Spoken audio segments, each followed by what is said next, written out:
Hey there folks, my name is Peter, and on today's video we are going to make a tip jar. Let's do it. So for this project I picked up this 2.5-inch latch to go along with this master lock, and for the hinges we've got these 1.5-inch brass hinges. Now I've got these offcuts of 3/4-inch sanded ply that I took off of another project.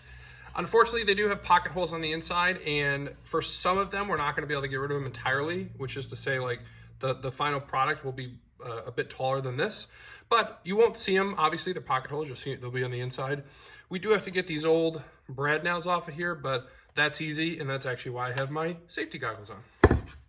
Once the box is fully assembled, I'm going to cut a hole in the front and use this acrylic sheet so that you'll be able to see in, but we don't want anybody to be able to get in. And then finally for the bottom, instead of using an entire 3/4-inch piece, which will just add to the overall height, I have this, I don't know, like this sort of like cardboard board almost, to go on the bottom, right? We'll just brad nail this into place. I've used this on other projects before with some success, so I think it'll work here pretty well. Today the store is using a 1-quart soup container as the tip jar.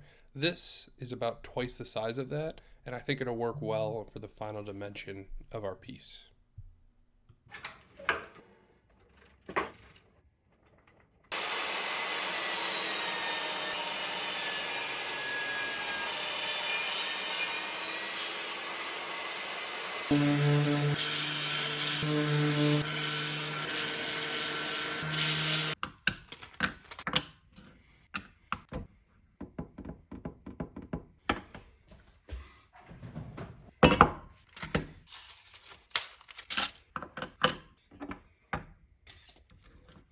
All right, so I think I have the measurements for the hinges how I want them. So I came an inch up from the bottom, an inch down from the top, and an inch in to the left. The hinges will sit as you see them there.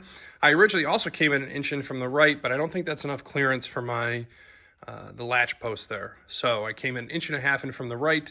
Now this whole section will get cut out. I think I'm going to try and cut it with my jigsaw. We'll see how well I do there. Once it's cut out, I'll put the piece back in, I'll attach all the hinges, and we'll be good to go. Okay, there was 2 mistakes in the previous take. One, these hinges cannot sit at the 1-inch line, as I'm sure you all realized, because then they would all be attached to the piece that's coming out, and thus it wouldn't hinge. So the center will sit on the 1-inch line, but we don't have to redo any measurements, so we're good there. I originally, perhaps naively, thought I could just cut this out with a jigsaw, put it back in, everything is fine.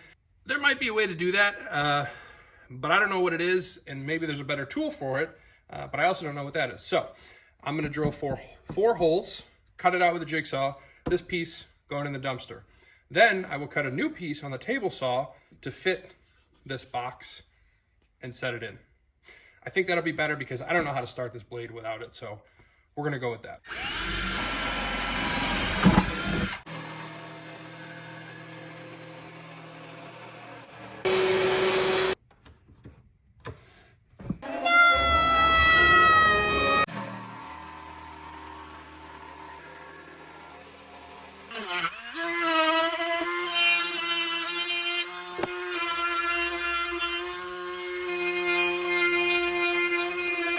That Dremel is actually super powerful. I don't think we're ready yet, but I definitely think we're getting there. I am gonna have to sort of round over the corners on this thing because it's all pretty well rounded over in here as well, but we'll keep sanding until it fits.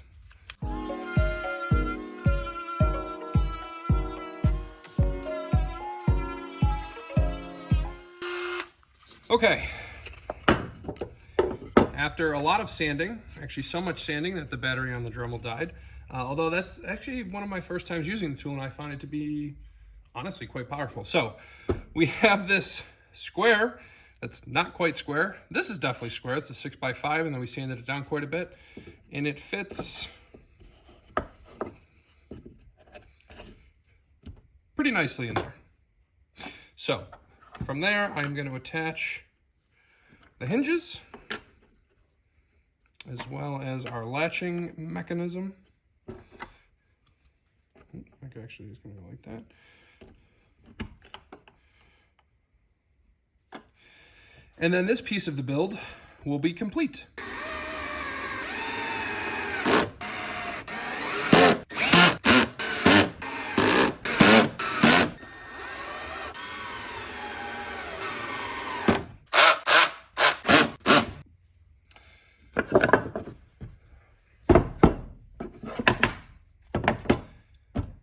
things are coming along. So we have a hinge door. Put that down. I don't know why this won't go down all the way. First I thought it was too far to the left, and I think it's too far to the right. But it does fit the lock, so I think we're okay for now. Might have to come back to that one more time later. What's left for this build? Obviously, we have to get the box assembled. We have to cut the bottom piece, and we still have to cut a top piece with a hole for folks to be able to put their money in. I think next what we're going to do is take the front piece, and the goal is going to be to cut a circle, and then that circle is where we'll put our plexi backing, or acrylic backing rather, so you can see through to all of the money. Let's give that a try.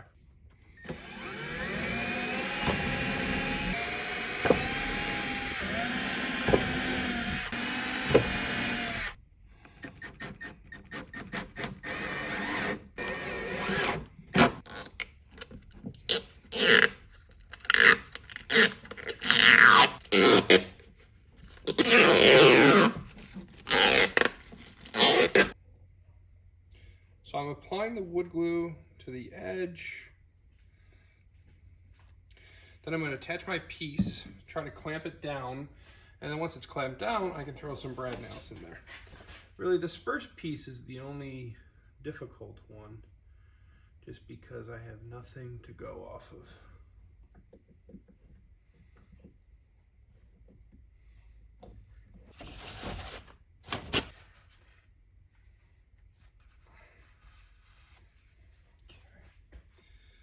That looks pretty good. We will do the same thing over here.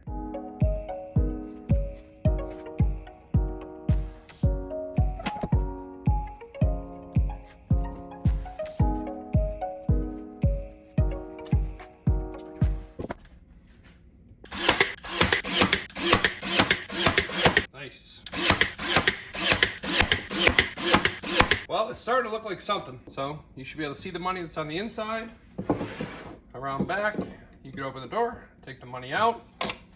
All we have left to do, get a bottom on it. Like I said, I'm gonna use that very thin piece, and I'm just gonna pin nail it all the way around. And then we need another 3/4 inch piece for the top, and we will be good to go. For now, let's get the bottom piece on, cut a top piece, and wrap this project up.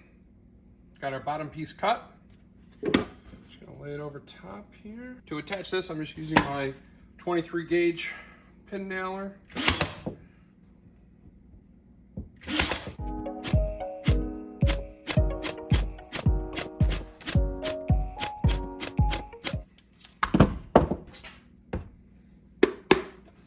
Folks, she is coming along. I just love this. You just take all the money out. Show me the money. All right, let's get a top piece. We're going back to the Dremel.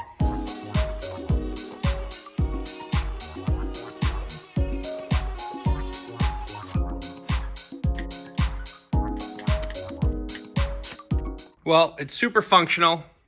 Does it look like I made it in a high school wood shop? Yes. But I think it solved the problem. You could see through to the money, flip it around. It's all locked up from prying eyes or prying hands. And then to unlock it,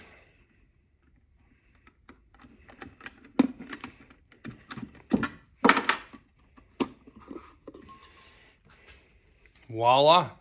Thank you all so much for watching today's video. If you don't mind, like, comment, subscribe. It really helps me out. And I'll see you on the next one day build.